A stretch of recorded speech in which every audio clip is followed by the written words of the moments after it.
పాపము వలన దుఃఖం వస్తోందని వాడు తెలుసుకోవాలి. తెలుసుకుని పిలిచావు పరమేశ్వరుణ్ణి. ఆయన ఏం చేస్తాడు? నేను ఆదుకోకపోతే ఎవరు ఆదుకుంటారు లక్ష్మి? అందుకుని ఉంటాను ఈ కలియుగంలో వెంకటాచలం మీద. ఎవడు ఎక్కడ ఎంత మౌనంగా లోపల లోపల పిలిచినా నాకు వినపడుతుంది. నేను వింటాను, వాణ్ణి ఉద్ధరిస్తాను ఆపదలోంచి. వాడు నా మొక్కు తీరుస్తాడు. ఆ డబ్బు పట్టుకొచ్చి నా హుండీలో వేస్తాడు. నేనేం చేస్తానో తెలుసా?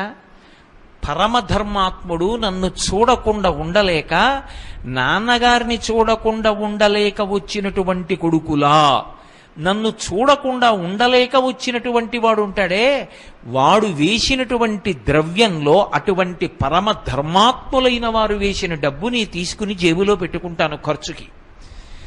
ఇలా హుండీలో చెయ్యి పెట్టి పట్టుకుంటాను లక్ష్మి. ఇలా పాపాలు చేసి పాపాల వలన దుఃఖాలు వచ్చి దుఃఖాల నుంచి బయటపడడానికి